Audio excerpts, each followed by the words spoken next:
Hey, everybody. Welcome, welcome, welcome, welcome, welcome to the Women's Leadership Forum. I am Desyree Dixon. I am your host today. Welcome, one and all. What's our topic today? What are we talking about?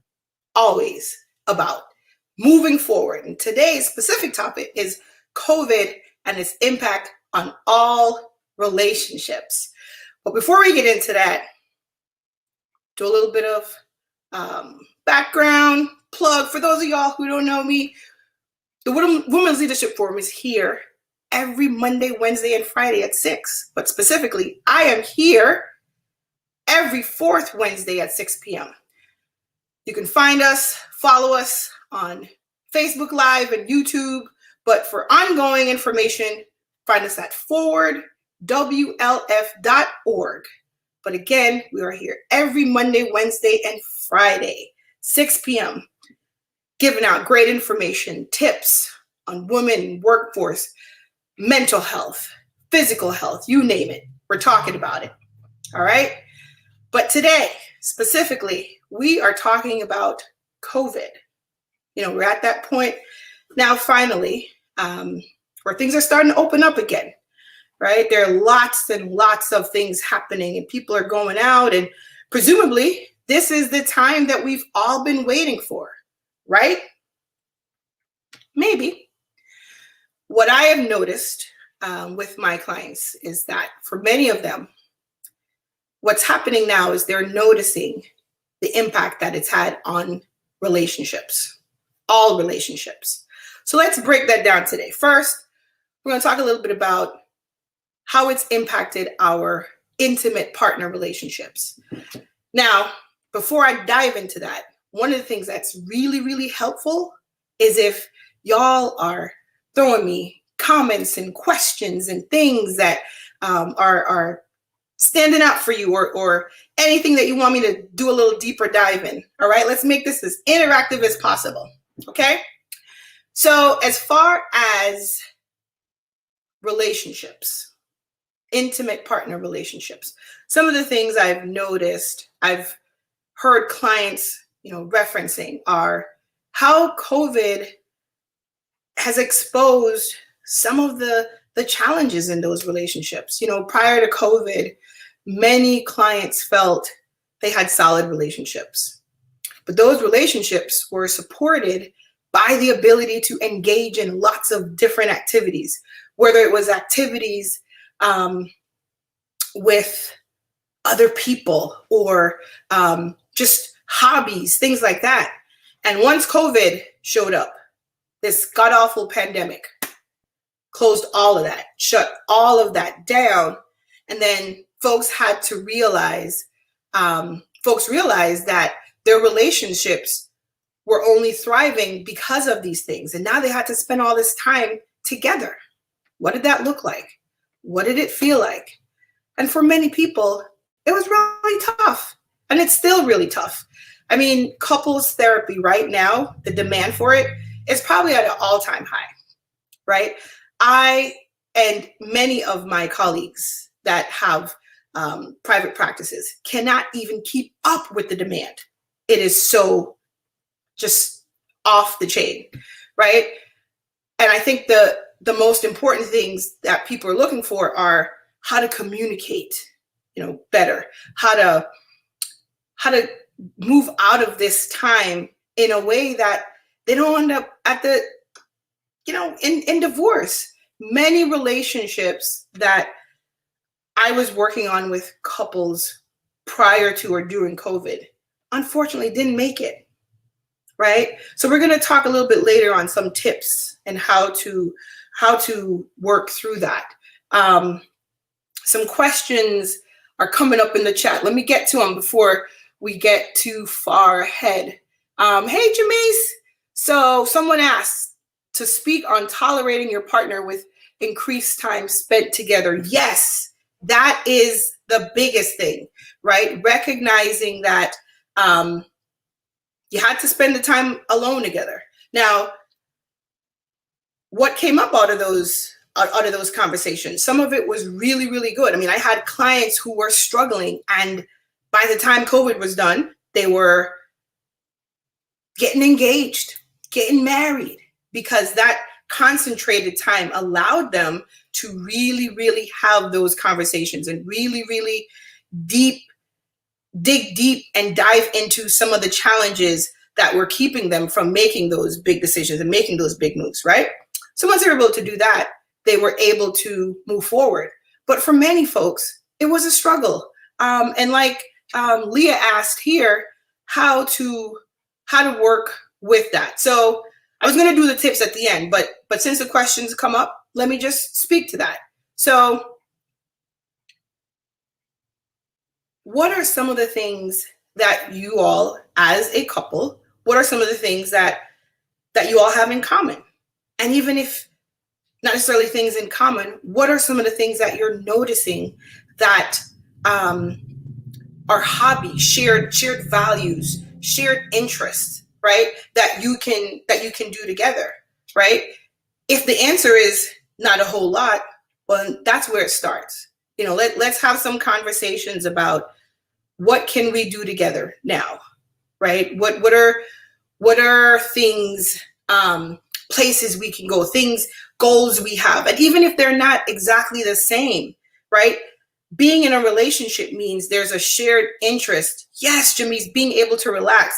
Being in a relationship means there is shared interest in traveling this journey with your partner, right? And so noticing that, all right, I'm interested in doing, me personally. I mean, I love traveling. I love beach traveling, right?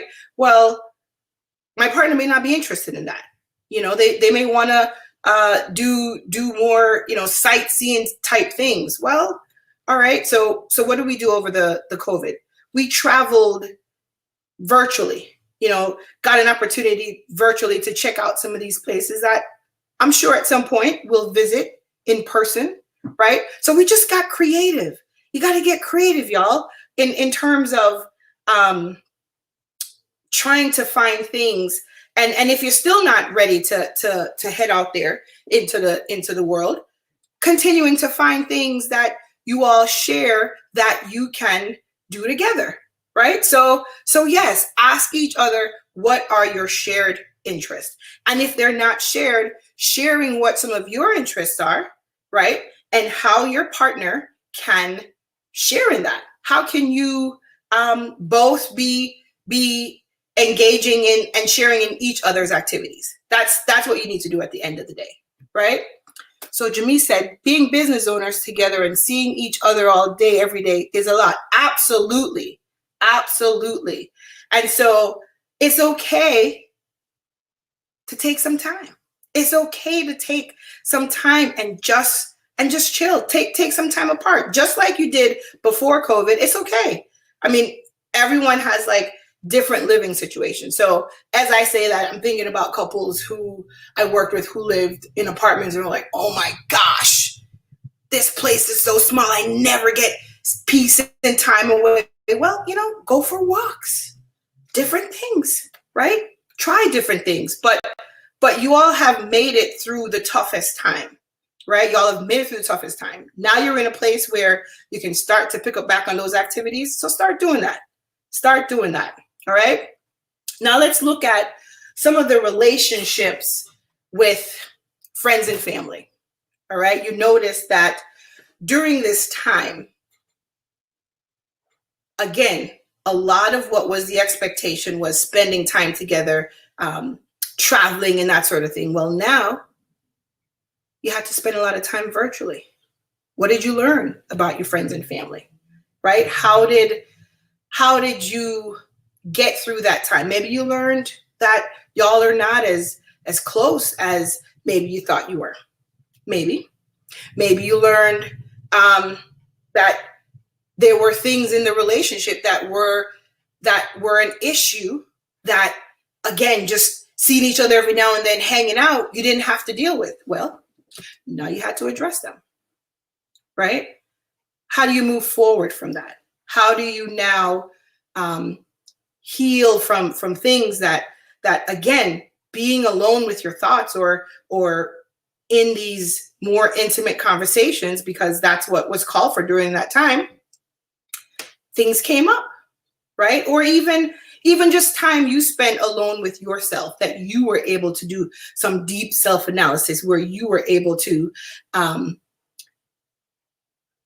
reflect on some of these relationships with your friends and family. And maybe as you're coming out of COVID, you might be realizing that some of these relationships may not be serving you, right? It may be time to really evaluate them and decide who stays and who might not make the cut. That's okay. That's all right, right? One of the other things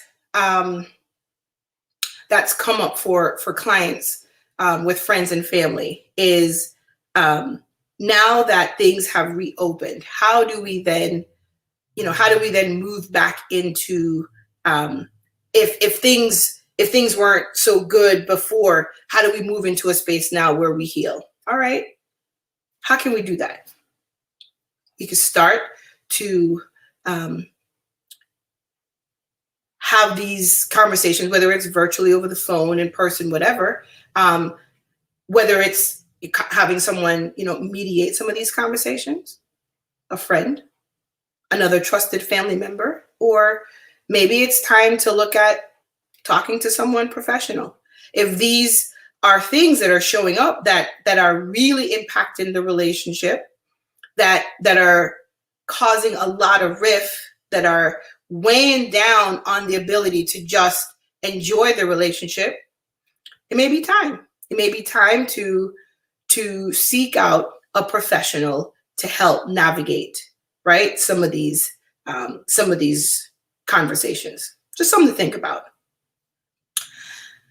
The relationship that I want to spend some significant time talking about is the most important relationship, the relationship with ourselves, right? We don't often think about that as a relationship, right? It's not necessarily something that, we just think, ourselves, just us, right? But none of those other relationships, and I haven't even touched on work yet, but our relationships with our partners, with our family, with our friends, with our kids, with our jobs, none of those relationships matter unless we have a solid relationship with ourselves, right? That's what moves all those other relationships forward, okay?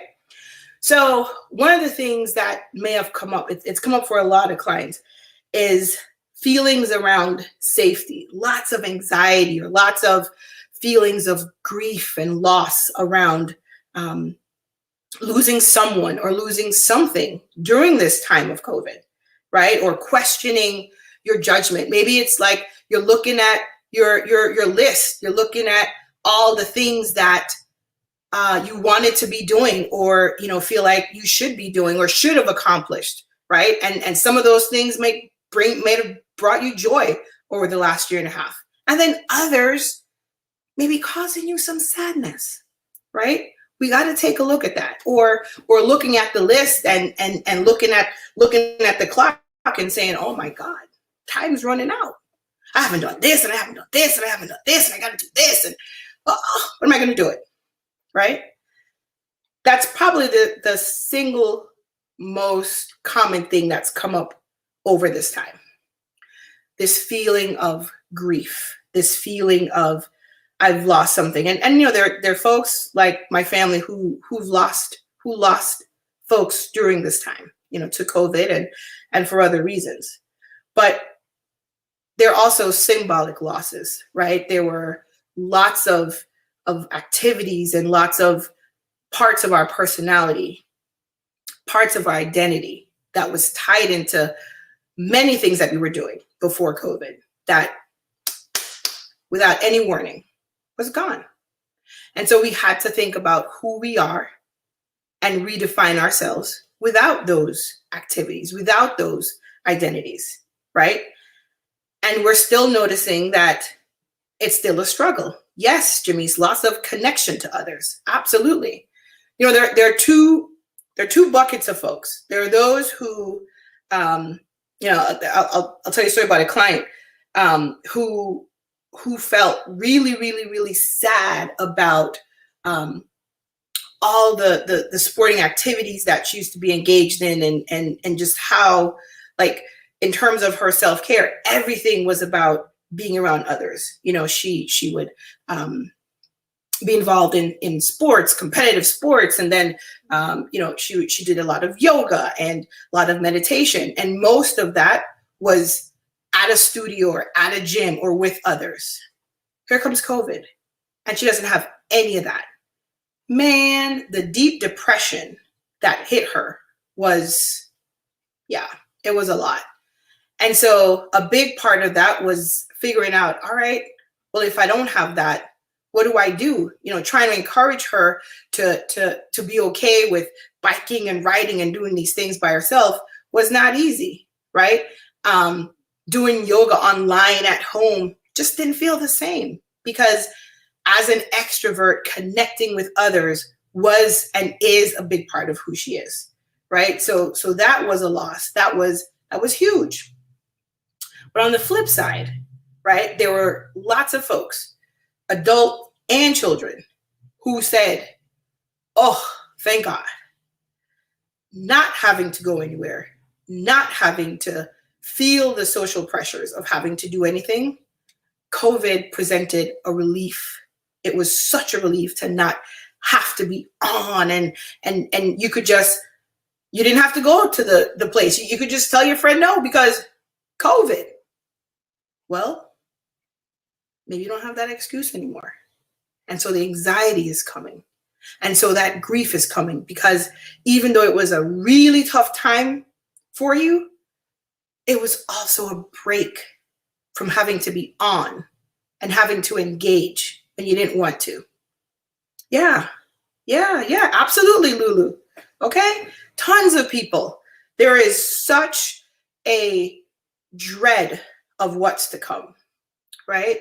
So noticing that, right? And as we're talking now, right now in this moment, I want you all to just take a second and pause and just think about what we're being asked to do.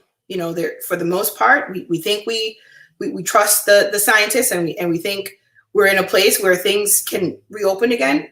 But how do we know? How do we really know? And so notice right now in your bodies, just sort of close your eyes, and just listen to the sound of my voice, and just notice what's happening in your body right now, right? If you are not able to fully engage, what does that feel like? What's coming up?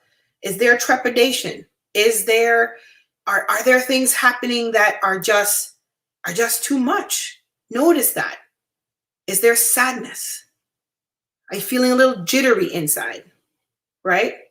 Some of that is normal.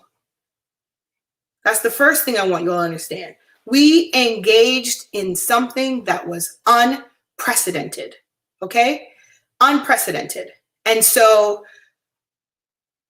we have to realize that we got to not be so hard on ourselves, right? We got to give ourselves a break, give ourselves some grace, that it's going to take some time for us to get through it, right?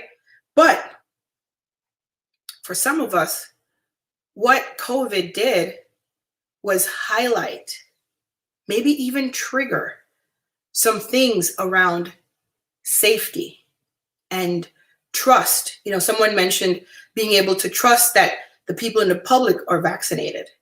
Notice if that's a little bit more than just a passing thought. Notice if that's something that is showing up like really, really, really heavy for you, right? And I want you to also notice in your bodies if perhaps some of these thoughts around safety predated COVID, right? They were in your subconscious, right? You'd been moving through life, just kind of doing your thing. And then once COVID hit and these feelings showed up, they were just there.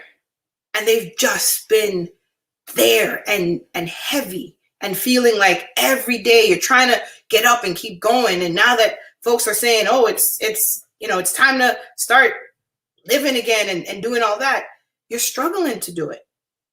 It's not as easy, right? It's still there. There's a difference between just the normal angst of dealing with a once in a lifetime, traumatic event, right? We got to name it. That's what it was. And dealing with a trigger of a traumatic event from previous traumatic events, right? And so be mindful of how it's landing and how deep it is. That if you're struggling with not being able to pick the pieces up, and you see other people are like excited and they're ready to go, and you're like, well, what's wrong with me? I'm still a little trepidated, right? I'm feeling like, do I have some kind of phobia, some kind of thing? I'm not ready to open the doors. I'm still, wiping everything down, and notice that, because that may mean there are deeper things happening, right? There are deeper things happening that require us to talk to a professional, okay? And, I know most of us here may have someone that we're talking to. Yep, wiping everything down still. Nothing wrong with that. Nothing wrong with that. But if it's to the point where, again, it's feeling like it's still a lot, and it's debilitating almost, where there's a ritual around it where you almost you just can't get past or trust that, okay, a little bit of wiping down, stuff is clean, where it's like constant and all the time, right? That's when we may need to talk to somebody, right? It's okay. Most of us, I was going to say, most of us here, I can't see all your faces, but I can see some of the pictures. Most of us here are folks of color. And so we know there is still a stigma around mental health. But I'm hoping that if COVID did nothing else, what it highlighted was how important it is for us to take care, not just of our physical health, but our mental health. And that we are moving forward beyond the place where now the focus is, let me make sure I'm all the way right? And if I can't do it alone, if I can't just talk to a friend every now and then I'm getting to a place where I'm okay with seeking the help that I need so that I can show up as my best self. All right? We got to do that. So if you're noticing that you're still feeling a little out of sorts, you're not bouncing back, right? Again, don't be so hard on yourself, right? A big part of that is normal. But notice if it's causing you to not be able to get back to some of those activities as quickly as you wanted to or you're expected to, right? Just notice it. Just notice it. Okay? Let's talk a little bit about our relationship with work. Our relationship with work. How that's changed. I know many folks who realized that COVID gave them a much needed relief from some of the stuff at work they had to deal with on a daily basis. The microaggressions, the harassment, right? The meetings that prior to COVID, they would have to sit in and put on that happy face and put the mask on. And now with COVID, they're like, look, I'm a computer. I could just turn the camera off. I don't have to deal with so-and-so and so-and-so and the looks and the stares. I don't have to even read it in the chat if I don't want to. But now the jobs are opening back up, right? Yes, and like Lulu said, we got to go back. Notice that. Notice that. Because work for us as adults, just like school for children, is a big part of who we are and where we spend our time. And so our relationship with work, with the work that we do, right, is important. So notice that. And definitely sit down and do some deep, deep analysis around that. Am I in a place that celebrates me? Or am I in a place that's simply tolerating me? Am I in a place where I'm just surviving? Or am I in a place where I'm thriving? And if not, it's time to think about it. What does that mean? What does change look like if it's possible? What would that look like? Now is the time. Now is the time, right? Talk to some colleagues, talk to friends, talk to family. Gather your network, gather your support system, and see what that's going to look like if change needs to happen around that. All right? Now let me make sure, I'm going to pause for a second. Now I have the questions from earlier. I want to make sure I get to everybody's questions. So if you have any, pop them in the chat. Let's chat. So someone asked, any advice? Desyree, I'm popping in for a second. Hi, I'm Colette Coakley, the founder of the Women's Leadership Forum, and you're doing a wonderful job. But I want to make sure that you get Kendra's question in. Yes, I just saw it. And so she's asking any advice and or resources that you can provide on adolescents coping with COVID restrictions that impacts their mental health. Now I'm going to disappear, but I'm going to let you continue. Appreciate it. Appreciate it. All right, Kendra. So what can we do for the kids, for the adolescents? Yep. That's huge. I know several teenagers who are struggling. I have to say that is probably the group that I've seen the biggest uptick with requests, along with couples. Parents have called for kids who are struggling because, again, being a teenager means for most kids, you know, if they're not naturally already struggling with the social anxiety of trying to fit in and figuring out who they are and their right peer group, being a teenager is very much focused on being social, right? And so the need to have that that social outlet just get taken away from them, you know, for some, again, they thrived in that environment, but for many, it was no fun, none at all. And so resources, right? I'd say check out the CDC.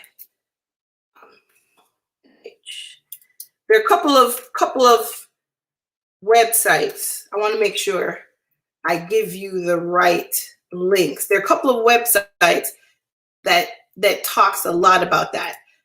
Kids coping with COVID. And so let me make sure I get y'all to the right places. So there are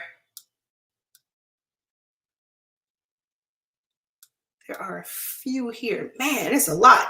So if you go to the CDC website, right, I got to give y'all a website that I feel like I can trust. There's tons of information on the internet here.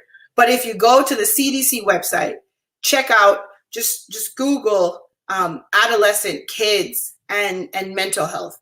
There are tons and tons of resources in terms of really helping you to evaluate. I think the first thing that you want to do is to figure out, are the struggles that you're seeing with the children, are they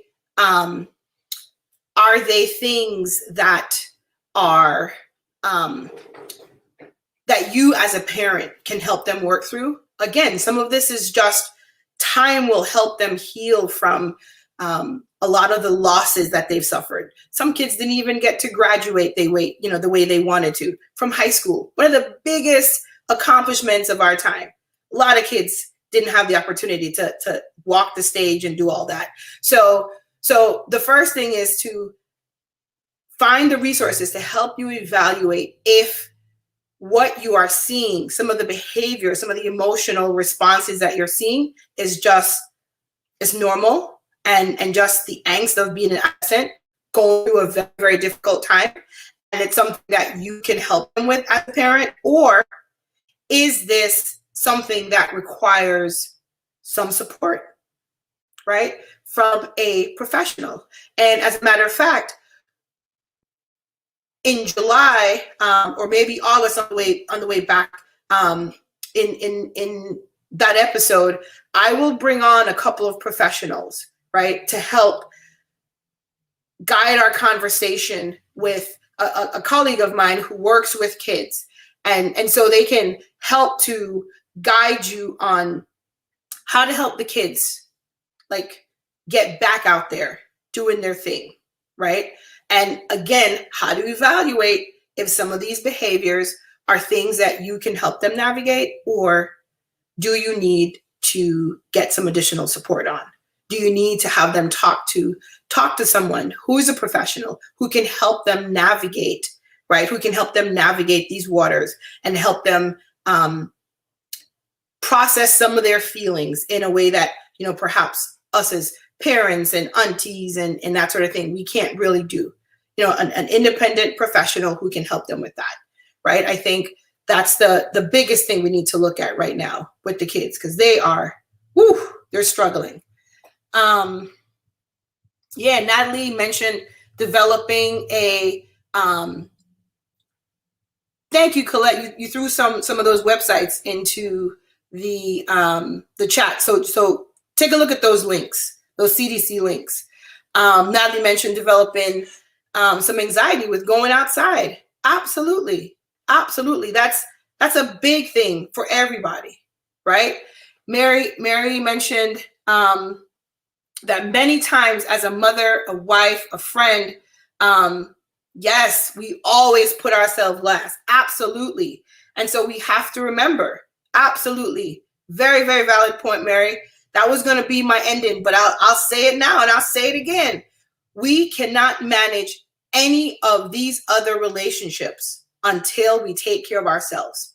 We have to sit and really examine where we are post this lifetime enormous thing that we had to deal with, right?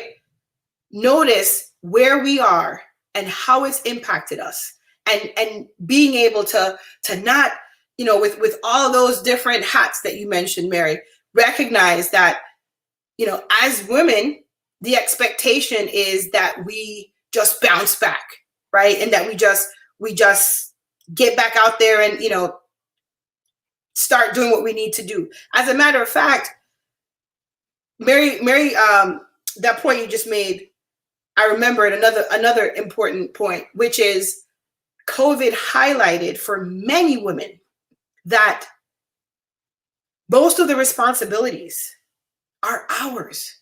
Taking care of the home, taking care of the kids, keeping a job, right? Pre-COVID, we had tons of help.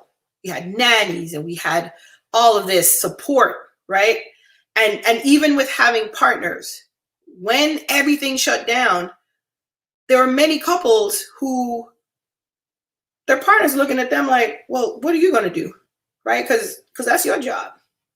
Right? I had many of those conversations with women where they thought they had the best relationship, the healthiest relationship, and come to realize, dad's like, I got to work. And you're like, well, so do I. Right? So you're at home, you're trying to be in meetings, you're trying to, manage all this, and you're on Zoom, and the kids are hungry. And that's like, I don't have to tell many of y'all experienced it firsthand, firsthand, right? Firsthand, so you know. And so that's why it's critical to make sure that we're taking care of ourselves. Absolutely. None of this moves forward without us, right? And that's what we learned from this process. So we got to do it. We got to take care of ourselves. You make sure, I want to make sure I get to all of the questions. I think, yes, Jamise, it did shift, right? It did. But it was also an opportunity to recognize that some things might need to change, right? Some of the things in our relationship, the way they were working before, weren't necessarily serving us or serving the best interest of the relationship. So now we've got to create new normals, right? I got to say this. Don't shoot the messenger. But many folks have been telling me, oh my gosh, I can't wait to get back. I'm just dying for us to get back. I'm dying to get back to this and that. Guess what? We are never getting back to anything that we experienced in 2019, right? That time is gone. We have got to now start to create new normals, right? That is the hardest part for most of us to accept. That yes, there are things and traditions and things we were doing before that we can pick up again, but the way it was in 2019 and previous, that time's over, right? And so notice right now again for me, as you hear those words from me, notice how is that feeling in my body? Like she just said, I'm never going back. We never going back. New normals, like what? Maybe it's something that you were realizing, and maybe something that, man, you never thought about. I want you to think about it. I want you to notice it.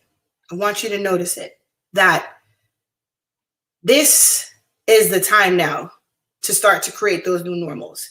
So whether it's new traditions with your family, whether it's looking at the relationships, like I said, that are not serving you and ways to help them serve you better, right? Whatever it is, this is the time to take a look at that. This is the time to celebrate that, oh my gosh, we made it, right? And it's not to say we're at the woodworks, right? But for the most part, we're still here.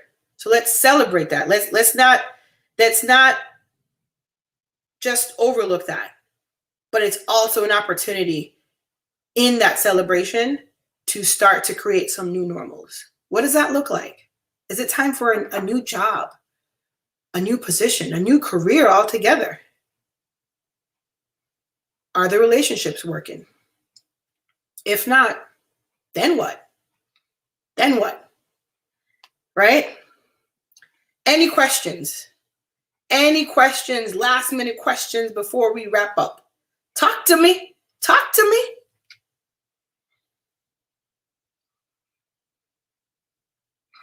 You are welcome. You are welcome. So hopefully this conversation, like all the conversations we have here, was a start to get the brain thinking about some things, right? That's my goal. Think about some things. Think about what is it that you need and how can we help you move your life forward, right? And if you decide that you might need some help, reach out. You can reach me at boltontherapy.com. Bolton Therapy is my organization, my group practice that I run. I also am very involved in with the Women's Leadership Forum, but also with the Trauma Informed Care Task Force, first of its kind for Baltimore City. and a lot of the work that we're doing in terms of trying to help Baltimore move forward as a healing city, right?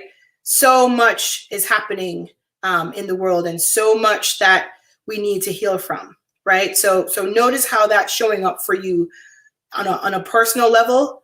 And again, don't be afraid to access your networks and your resources and being able to get the help that you need, right? In some of the upcoming episodes in July and August, we're going to talk a little bit more about this, right? This is a topic that is on everyone's mind. So let me know, how can we help you move it forward, right? In one of those episodes, I'm definitely planning on bringing on a guest who can talk in more details about how to notice some of the things that are happening with children, and noticing some of the things around grief, right? Real grief and symbolic grief. How to navigate that, right? That's important. You know, this is just a start. We're just getting to deep dive into just the tip of the iceberg here, right? But we need to keep having these conversations. All right. So in wrapping up today, first, I want to thank y'all for coming. I want to thank y'all for all of the questions and comment. Thank you for the engagement. This doesn't work without you all showing up and asking the questions and sharing your thoughts and feelings. So thank y'all. In terms of what's coming up next, lots of stuff here on the Women Leadership Forum. Again, we are here every Monday, Wednesday, and Friday at 6 p.m. talking about everything workforce related, wellness related, you name it, right? My colleagues definitely take wonderful care of you in that realm. Very specifically, coming up in 2 weeks, we've got a business boot camp that two of my colleagues, Erica and Jamise, I think Jamise is here. Yes, Jamise is in the house, right? They're going to be putting on a fabulous business boot camp for a very, very nominal investment of $99, right? They're going to talk about financing and finances and investing and making sure that your wills and trust and your estate's in order, all that we don't normally think about, but maybe it's time to. And COVID may have prepared us that, hey, we don't have too much in order, and now we need to make sure we do that. So it's Saturday, July 10th, 12 to 5, right? Business boot camp for a $99 investment. To register, just go to forwardwlf.org. All right. Thank y'all again. Thank you for coming. Thank you for your energy, all the questions. All right. We're going to ride out now. All right. I'll see y'all in 4 weeks. Take care. All right. Bye now. Let's keep it going forward.